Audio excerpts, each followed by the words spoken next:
Hello students, कैसे हैं आप सब। आई होप आप सब अच्छे होंगे। आईसीटी वर्चुअल क्लासरूम में आप सबका स्वागत है। मैं विकास, क्लास 11th का मैथ्स करेंगे बच्चों हम। चैप्टर है बाइनोमियल थ्योरम यानी द्विपद प्रमेय। तो बच्चों बाइनोमियल थ्योरम हम कर रहे थे, प्रीवियस सेशन में हमने स्टार्ट किया था ये चैप्टर। तो यहाँ पे आपको क्या सिखाने वाला हूं मैं, देखिए। कोई भी बाइनोमियल मतलब क्या होता है भाई, दो टर्म, ठीक है, टू टर्म्स होता है बाइनोमियल। यानी नाम से आप देख सकते हैं बाइनोमियल, जैसे मोनोमियल होता है वैसे ही बाइनोमियल हो गया, ट्राइनोमियल। तो ये बाइनोमियल आपने पढ़ा है क्लास 10th में। तो बच्चों बाइनोमियल यानी द्विपद, दो पद वाली। तो यहाँ पे देखिए दो पद दिख रहे हैं आपको, एक और दो। तो ये चीजें आपने सीखी होंगी, ये फॉर्मूले थे, है ना। तो यहाँ पे मैंने एक चीज बताई आपको कि order is important. Order is important.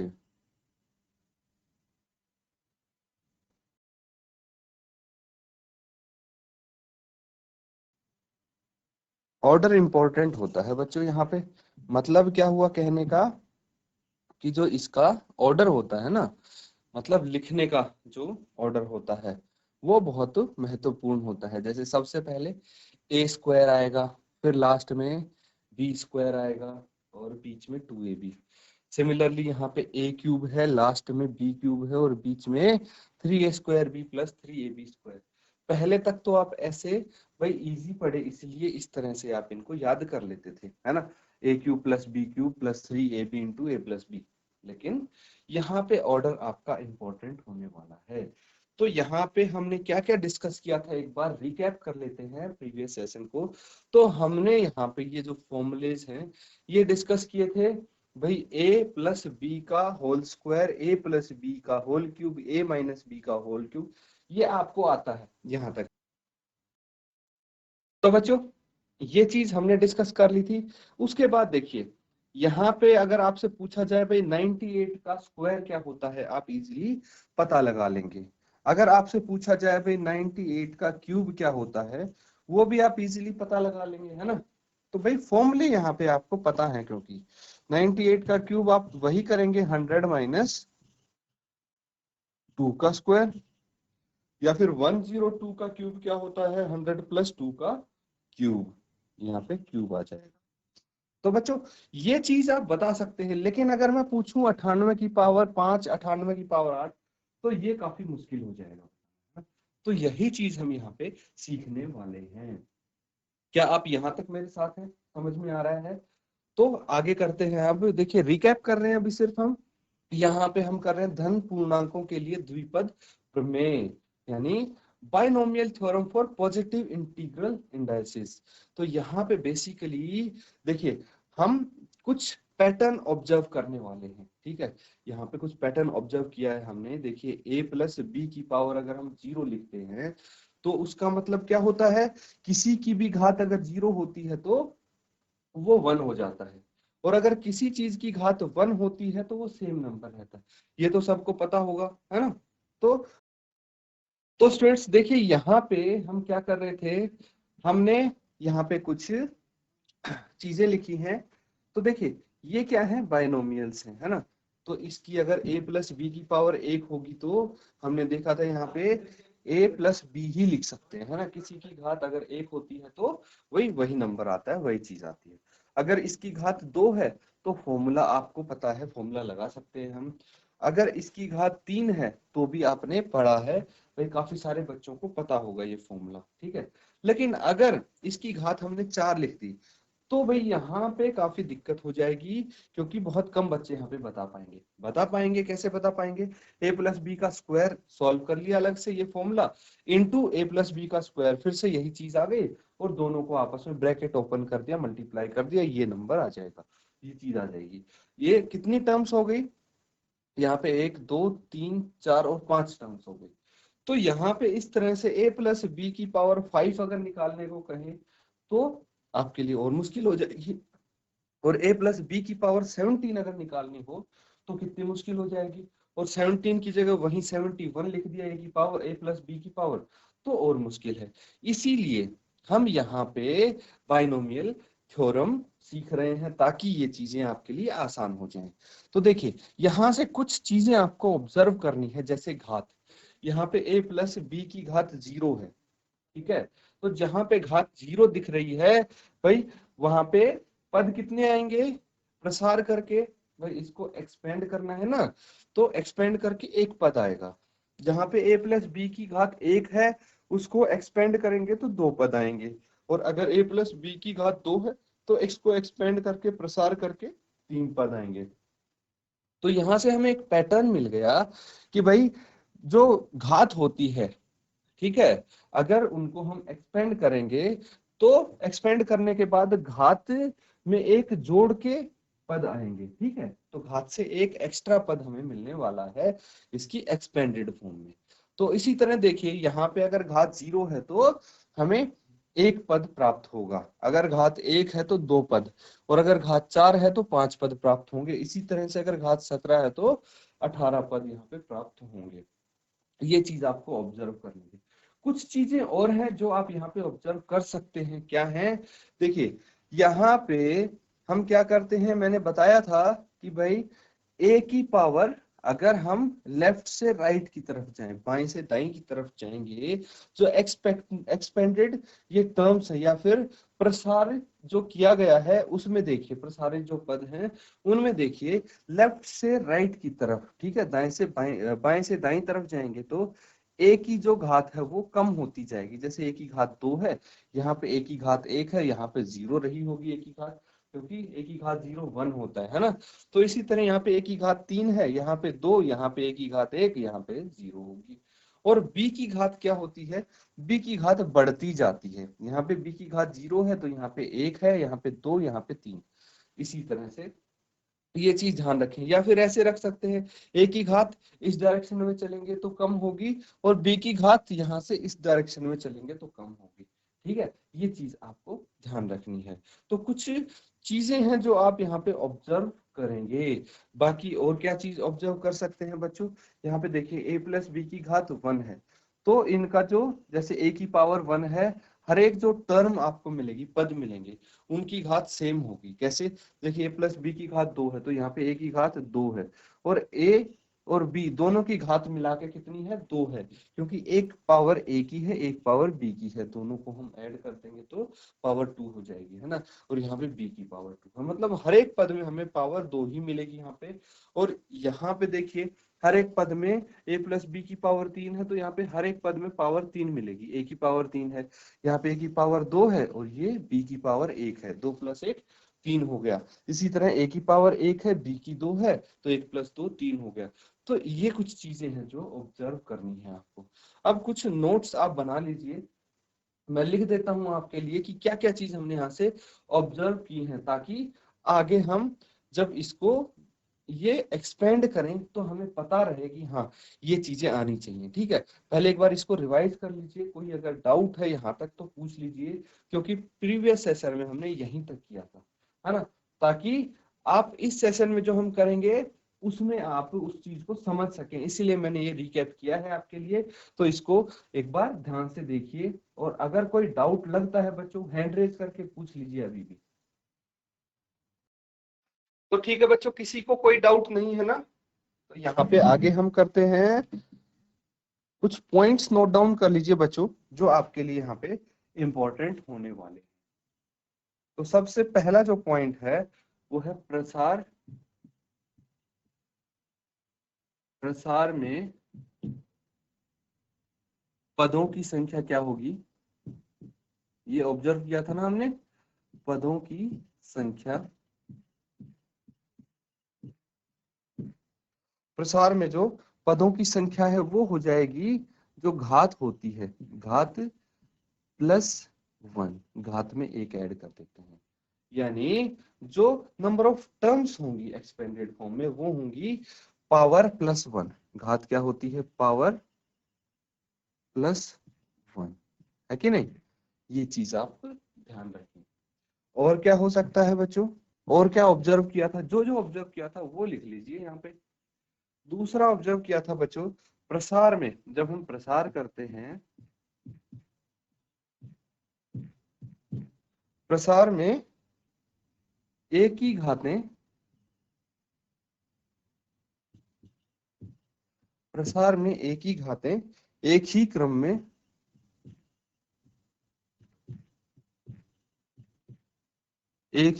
में घट रही हैं,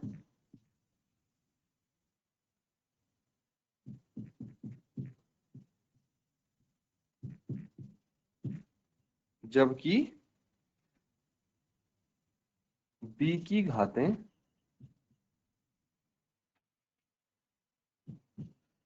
एक ही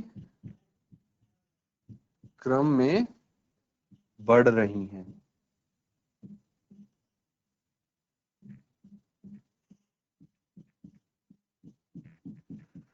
ये भी ऑब्जर्व किया था हमने कि भाई एक ही क्रम में भाई एक ही घात तो घट रही है। अगर हम इस तरफ जाएंगे तो अगर एक ही घात सबसे पहले 3 है तो फिर 2 हो जाएगी, फिर 1 हो जाएगी, फिर 0 हो जाएगी।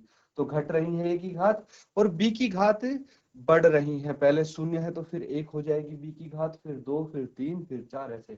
ठीक है, तो ये हमारा पॉइंट नोट करने का है। और एक चीज और है बच्चों, क्या है? प्रसार में प्रत्येक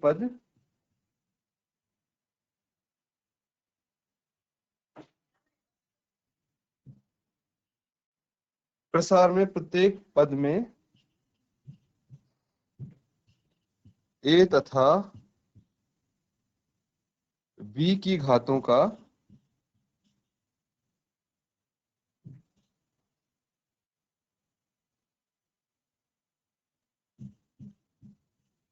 योग समान है।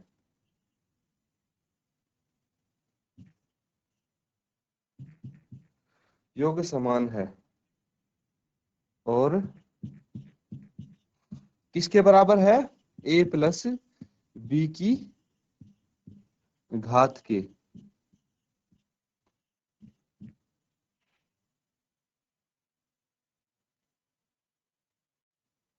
बराबर है। तो इसको नोट डाउन कर लेंगे आप। ये भाई हमारे पास कुछ पॉइंट्स हैं जिनको आप नोट डाउन कर लीजिए, हमने ऑब्जर्व किए हैं। ये काफी हेल्प करने वाले हैं आपके। ठीक है बच्चों, जल्दी से नोट डाउन कीजिए। तो ठीक है बच्चों, ये कर लिया है सबने नोट डाउन या बचा है? अगर आपने नोट डाउन कर लिया है तो हैंड रेज करेंगे आप। वेरी गुड, वेरी गुड, शाबाश। देखिए, अब यहाँ पे ये जो मैंने पॉइंट्स लिखे हैं, ये यहाँ पे आप ऑब्जर्व कर सकते हैं ना, यहीं से देख के हमने ये पॉइंट्स लिखे हैं। अब देखिए, एक चीज और हम यहाँ पे करने वाले हैं, वो फाइनल चीज होने वाली है। उसके बाद हम यहाँ पे सूत्र का इस्तेमाल करेंगे। तो यहाँ पे आप देखना कि जो कॉफिशिएंट होते हैं, कॉफिशिएंट पता है ना, कॉफिशिएंट क्या होता है? गुणांक। इनके गुणांक चेक करिए बच्चों। यहाँ पे अगर पावर 0 है तो इसका गुणांक कितना है? 1 है ना। यहाँ पे अगर पावर 1 है तो इनका गुणांक कितना है? इसका गुणांक भी 1 है, इसका गुणांक भी 1 है। अगर यहाँ पे पावर 2 है तो इसका गुणांक कितना है? 1 है, इसका गुणांक 2 है और इसका 1 है। अब इसका देखिए एक पैटर्न बनने वाला है। कैसे लिखेंगे? अगर घातांक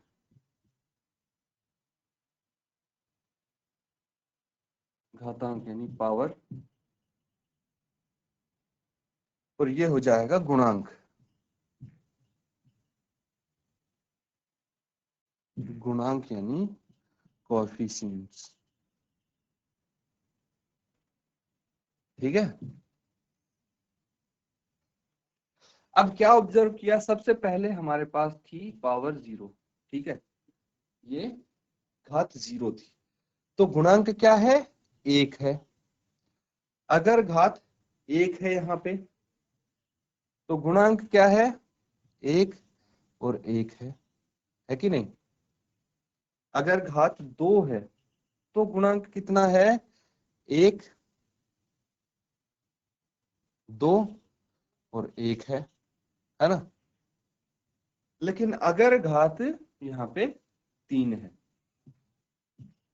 इनको इसके सामने लिखेंगे हम। यहाँ पे घात 1 है तो यहाँ पे घात 2 है तो, और अगर घात 3 है तो चलिए एक बार चल के देख लेते हैं हमें कुछ चीजें पता लग जाएंगी। तो अगर यहाँ पे घात 3 दिख रही है तो इसका गुण कोफिशिएंट यानी गुणांक कितना है? 1, फिर 3 और 1, है ना? तो यहाँ पे लिख लीजिए क्या है, 1, 3, 3 और 1। क्लियर है? यहाँ से कोई डाउट तो नहीं रह गया? अब देखिए, अगर पावर 4 है, ठीक है, अगर पावर 4 है तो यहाँ पे कोफिशिएंट देखिए 1, 4, 6, 4, 1, है ना? तो लिख लीजिए 1, अगर पावर 4 है तो 4, 6, 4 और 1। क्लियर है? अब यहां से हमें कुछ चीजें देखने से कुछ चीजें पता लगेंगी बच्चों। कुछ चीजें कैसे पता लगेंगी बच्चों? ऐसे देखिए, यहाँ पे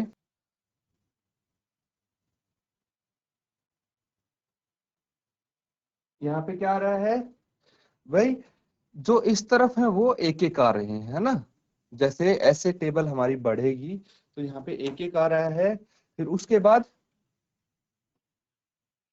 इन दोनों को अगर ऐड करेंगे हम, 1 + 1 यहाँ पे 2 आ जाएगा, और ये एज इट इज 1 और 1 एज इट इज आ जाएंगे।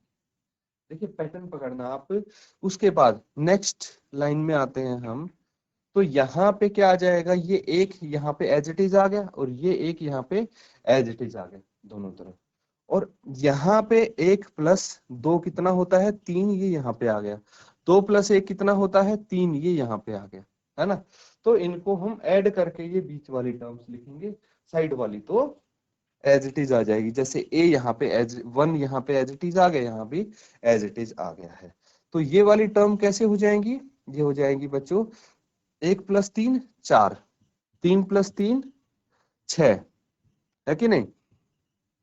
और 3 + 1 4, और ये एक एज इट इज। तो देखिए पैटर्न बन गया, ये ट्रायंगल देखिए। अब अगर मेरे को निकालनी है पावर 5 तो आप निकाल सकते हैं बच्चों, है ना? पावर 5 अगर होगी तो कॉफिशिएंट यहाँ पे क्या आएंगे? कोई बता सकता है बच्चा? अगर बेटा आप बता सकते हैं तो हैंड रेज करिए कि अगर पावर 5 है तो यहाँ पे कॉफिशिएंट क्या आएंगे? पैटर्न मैंने बता दिया है ना? शाबाश, माइक लेके बताइए, वेरी गुड। जय श्री पवन, बेटा माइक ले लीजिए आप। ये बिल्कुल वैसा ही है जैसे सीरीज वाले क्वेश्चन आपने किए होंगे कि अगला क्या आएगा इसमें, है ना? हेलो। हाँ बेटा बोलिए। Hello. Good morning sir. Good morning बच्चे। सर फर्स्ट में 1 आएगा। Very good. सर फिर 5 आएगा।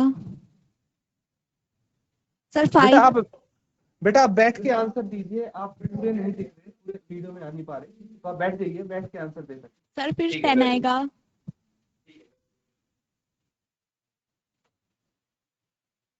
सर फिर 10 आएगा। फिर 10, फिर 5, फिर 1। 5 1। क्या नाम बेटा आपका? Sir Neha Joshi. Neha, very good Neha, बिल्कुल सही आपने बताई है ये सीरीज, शाबाश बेटा, कीप इट अप। तो देखिए बच्चों, यहाँ पे जो हमें नेहा ने बताई है बिल्कुल करेक्ट बताई है, पैटर्न पकड़ लिया इन्होंने। क्या किया है? देखिए यहाँ पे 1 एज इट इज आ गया, यहाँ पे 1 एज इट इज आ गया, और 1 + 4 यहाँ पे 5 आ गया, यहाँ पे 10 आ गया। इनको ऐड करते जाएंगे बीच वालों को, यहाँ पे 10 आ गया और यहाँ पे 5 आ गया।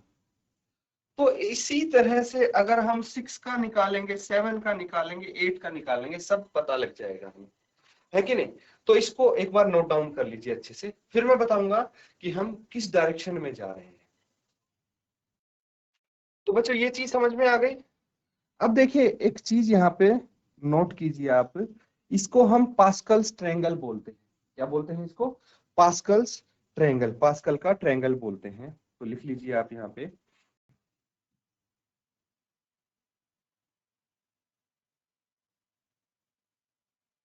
यह एक त्रिभुज के रूप में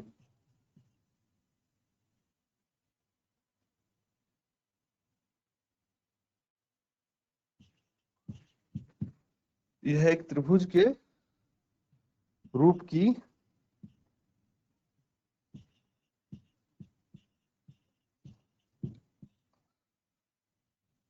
संरचना लगती है कि नहीं? त्रिभुज के रूप की संरचना है तो इस संख्याओं के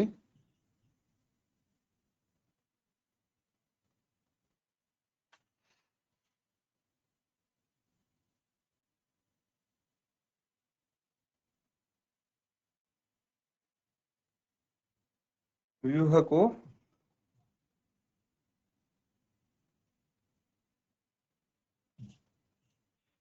फ्रांसीसी गणितज्ञ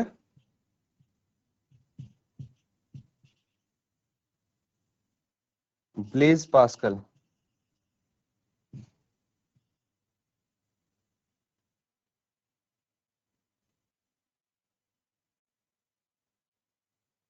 के नाम पर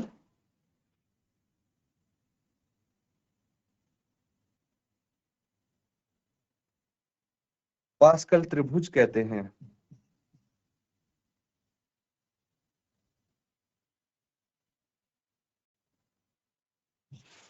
ठीक है, और इसको हम क्या बोलते हैं? पिंगल के नाम से भी जाना जाता है। ठीक है, पहले उन्होंने इसकी खोज की थी। तो देखिए बेसिकली आप यहाँ पे बोल सकते हैं दिस इज पास्कल ट्राइंगल। ये पॉइंट है, ये इंफॉर्मेशन आपको पता होनी चाहिए, इसलिए मैंने लिख दी है, इसको भी आप नोट डाउन कर लीजिए। तो बच्चों सबने कर लिया है नोट डाउन। अब देखिए यहाँ पे और क्या कर सकते हैं हम। आपने इससे पहले चैप्टर जो हमने किया था कॉम्बिनेशन सबने पढ़ा है ना? कॉम्बिनेशन हमने पढ़ा है, तो उसका फॉर्मूला देखिए एक बार, फॉर्मूला हम रिवाइज करते हैं।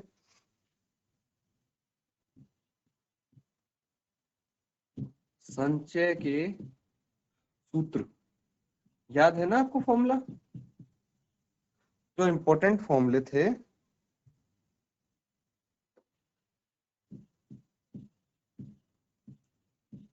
मदद से, संचय के सूत्र की मदद से हम क्या कर सकते हैं? पास्कल त्रिभुज बना सकते हैं। पास्कल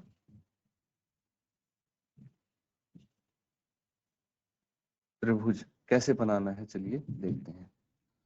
तो संचय के सूत्र यानी कॉम्बिनेशन फॉर्मूला है ना,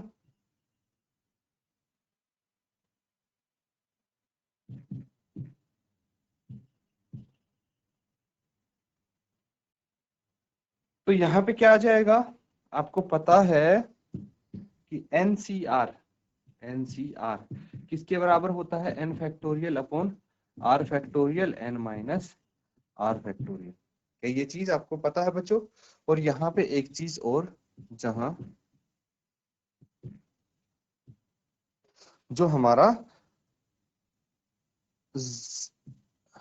आर होता है वो छोटा या बराबर होता है एन के, और वो 0 से बड़ा होगा या उसके बराबर हो जाएगा, है ना?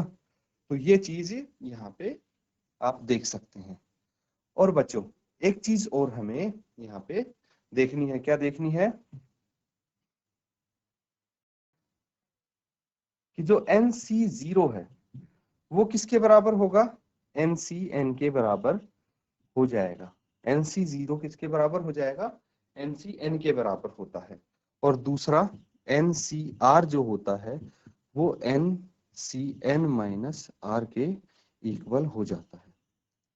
ये दो चीज आप ध्यान रखें कि जो NCR होता है वो NCN माइनस R के इक्वल होगा। इनको सॉल्व करके जब हम लिखेंगे ये दोनों के आंसर सेम आएंगे। ठीक है, इसी तरह से NC0 NCN के बराबर होगा। इसको नोट डाउन कर लीजिए आप। ठीक है बच्चों, ये चीज समझ में आ गई, नोट डाउन कर लिया है ना आपने? अब देखिए अगले सेशन में मैं बताऊंगा कि जो हमारा ये संचय है यहाँ पे हम उसको कैसे अप्लाई कर सकते हैं और यहाँ पे हम डायरेक्टली कैसे निकाल सकते हैं। जैसे आपको हर बार, ताकि ट्रायंगल ना बनाना पड़े ये कोफिशिएंट निकालने के लिए, है ना।